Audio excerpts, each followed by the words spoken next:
అందరికీ నమస్తే. కాళేశ్వరం నీళ్ళ ఎత్తిపోసే విషయంలో ఎట్లైనా కూడా ప్రభుత్వం దోషిగానే కనబడుతుంది జనాలకి. ఎందుకు దోషిగా కనబడుతుంది అంటే వాళ్ళు చెప్తున్న రీజన్స్. వాళ్ళు ఇప్పుడు తెలంగాణ జనానికంతా అర్థమైంది ఏంది, ఈ ఈ ఈ కాళేశ్వరం కన్నెపల్లి నుంచి నీళ్ళెత్తే విషయంలో ప్రభుత్వం కావాలనే నీళ్ళు ఎత్తలేదు, అవకాశం ఉంది అని. ఎందుకంటే మొత్తం అందరూ వన్ సైడ్ అయిపోయారు కదా. ఇప్పుడు ఫస్ట్ బీఆర్ఎస్ మాట్లాడింది, ఆ తర్వాత ఇంజనీర్స్, రిటైర్డ్ ఇంజనీర్స్ మాట్లాడిండ్రు, తర్వాత ఈటెల రాజేందర్ మాట్లాడిండు. ఆ తర్వాత బీజేపీ కూడా రేవంత్ రెడ్డికి లేఖ రాసింది, నువ్వు ఖచ్చితంగా ఎత్తాల్సిందే, నీదే సమస్య, మిగతా వాళ్ళది కాదని. ప్లస్ రైతులు కూడా చాలామంది దాని మీద అవగాహన ఉన్న వాళ్ళు, ఇన్ని రోజుల నుంచి కాళేశ్వరం స్టోరీ చూస్తున్న వాళ్ళందరూ కూడా ప్రభుత్వమే కావాలనే నిర్లక్ష్యం చేస్తుంది, కరువు నుంచి జనాలను కాపాడే ప్రయత్నం చేస్తలేదు, ప్రభుత్వ నిర్లక్ష్యం కనబడుతుంది అనేది జనాలు మాట్లాడుకుంటున్నారు. ముందు సబ్స్క్రైబ్ చేయండి, షేర్ కూడా చేయండి. అయితే ఎందుకు ఏంది ప్రభుత్వం చేస్తున్న తప్పులు, ఇప్పుడు చేస్తున్న తప్పులు ఏంది, ఫస్ట్ నుంచి చేసిన తప్పే కంటిన్యూ అవుతుంది. అసలు ముందు కాళేశ్వరం కట్టడంలో ఎక్కడన్నా అంటే కుంగిపోయిన తర్వాత ఎక్కడన్నా దీనిలో లోపాలు ఉన్నాయేమో, లేకపోతే ఎక్కడన్నా దీనిలో లీకేజీలు ఉన్నాయేమో, వీక్గా కట్టినరేమో, అంతవరకు ఆరోపణ చేస్తే రేవంత్ రెడ్డి ఇప్పుడు ఈ సమస్య వచ్చేది కాదు. కానీ ఆయన ముఖ్యమంత్రి కాకముందు, ముఖ్యమంత్రి అయిన తర్వాత ఇప్పుడు కాళేశ్వరం కూలేశ్వరం అయిపోయింది, కాళేశ్వరం ఇంకా వాడలేము, కాళేశ్వరం కొట్టుకుపోయింది, 1,00,000 కోట్లు గోదావరిలో పోసినాం, అవి ఇవన్నీ రెగ్యులర్గా మాట్లాడుకుంటూ రావడంతోన ఇప్పుడు కాళేశ్వరం నీళ్ళు వాడుకోవడం ప్రభుత్వానికి ఇబ్బందిగా మారింది. కాళేశ్వరం నీళ్ళు వాడుకుంటే బంధమవుతాం, వాడుకుంటే బంధమవుతాం, వాడకపోతే ఇంకా పెద్ద బంధమవుతారు. గవర్నమెంట్కి ఆ విషయం తెలియదేమో. వాడుకుంటే మేము ఇంకా కేసీఆర్ విమర్శించే అవకాశం కోల్పోతాం అని గవర్నమెంట్ అనుకుంటుంది. ఇన్ని రోజులు కేసీఆర్ని ఇదే పేరు మీద విమర్శించినాం, ఇదే పేరు మీద కేసీఆర్ను దోషిగా నిలబెట్టినాం, ఇదే పేరు మీద ఎలక్షన్స్లో గెలిచినాం, కాళేశ్వరం కూలిపోయిందని చెప్పి చూపించి, రాహుల్ గాంధీతో వచ్చి చూసి అడొక పర్యం చూపించి కూలిపోయిందని చూపించారు కదా. మళ్ళీ ఇప్పుడు అవే నీళ్ళు వాడితే మా పరువు పోతుంది, మా మాట పోతుంది, మా చేతిలో ఆయుధం పోతుంది, ఇది గవర్నమెంట్లో ఉన్న వాళ్ళు మాట్లాడుకుంటున్నారు. కానీ ఇవి మాట్లాడుకున్న టైంలోనే గవర్నమెంట్ డిఫెన్స్లో పడ్డది. అంటే వాళ్ళు ఏం చెప్పినా ఇప్పుడు జనం నమ్మే పరిస్థితులు లేరు. నిన్న మొన్న రేవంత్ రెడ్డి ప్రెస్ మీట్ పెట్టినప్పుడు వీళ్ళు మాట్లాడుతున్నారు, అసలు గేట్లు మూస్తే తప్ప మేము ఎత్తిపోయలేం, గేట్లు మూస్తే అవి కొట్టుకపోతాయి, అసలు మేము గ్రౌండింగ్ చేయలేదు. గ్రౌండింగ్ అంటే యాక్చువల్గా ఎన్డీఎస్ఏ కూడా వీళ్ళనేమి అన్నారం సుందిల్లా బ్యారేజీలు ఇవి కూడా పడిపోతాయని చెప్పలేదు. సేమ్ టెక్నాలజీతో కట్టిరు కాబట్టి ఒకసారి చెక్ చేసుకోమన్నారు అంతే. ఇప్పటిదాకా చెక్ చేయలేదు, 2.5 years అయింది. ఒకసారి చెక్ చేసుకోమని చెప్పినారు, సింపుల్ మాట చూడండి ఎంత తేడా ఉంది. ఇప్పటి వరకు ఒక 2.5 సంవత్సరాల్లో చెక్ చేసుకొని ఉంటే ఇప్పుడు ఈ సమస్య వచ్చేది కాదు. రెండో ఇష్యూ ఉంది. దానిలో వచ్చిన సమస్య ఏంటంటే బుంగబడడం. బ్యారేజీల సమస్య కాదు, అన్నారం సుందిల బుంగబడడం. ఆ అన్నారంలో బుంగబడితే ప్రభుత్వానికి తెలియకుండా పూర్తి చేసిన ఒక ఇంజనీర్ అని ఆయన తీసి పక్కన కూడా పెట్టినారు. Last year October September subject correction.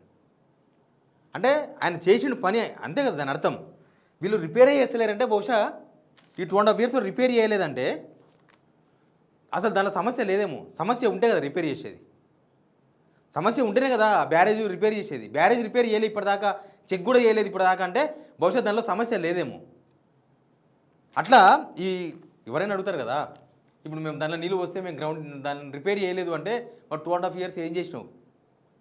3 yearsలో కాళేశ్వరమే కట్టినరు, repair చేయడానికి 2.5 years సరిపోదా? చెయ్యాలనుకుంటే సరిపోదా?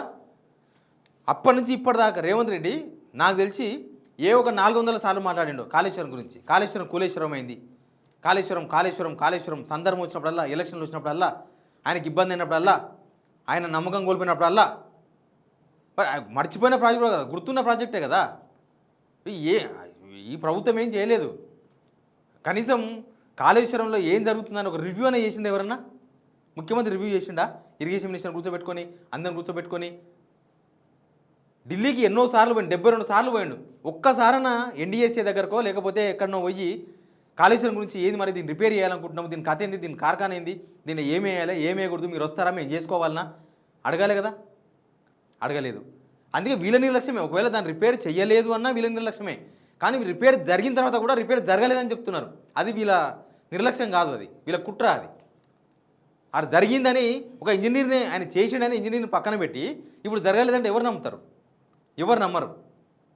ఆ ఇంజనీర్ల మీద మాట్లాడిన మాటలు అవన్నీ చూసిన తర్వాత వీళ్ళలో ఆక్రోశమే తప్ప, ఆవేశమే తప్ప, అంటే పొలిటికల్గా మేము నష్టపోతామేమో అన్న ఒక ఇంటెన్షన్ తప్ప రైతులకు నీళ్ళు ఇచ్చే అవకాశం ఉన్న దగ్గర ఎందుకు మనం ఇవ్వకూడదు?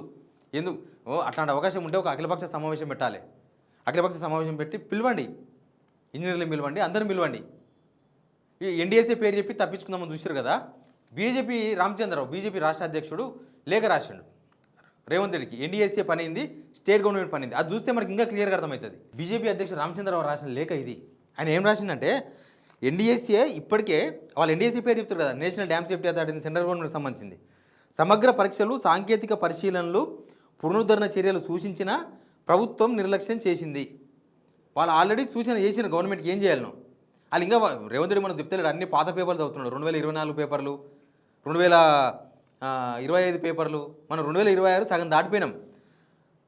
ప్రభుత్వం నిర్లక్ష్యం చేసింది. కేంద్ర జలశక్తి మంత్రిత్వ శాఖ ఏర్పాటు చేసిన కమిటీ కేవలం సాంకేతిక మార్గదర్శకానికేనని, అమలు బాధ్యత మాత్రం రాష్ట్ర ప్రభుత్వానిదేనని స్పష్టం చేశారు. దీనివల్ల ఏమర్థమవుతుంది? ఎన్డీఎస్ఏ వాళ్ళు చెక్ చేసుకోమన్నారు, చెక్ చేయలేదు. అదేదో మొత్తం రిపోర్ట్ సబ్మిట్ చేయమన్నారు, రిపోర్ట్ సబ్మిట్ చేయలేదు.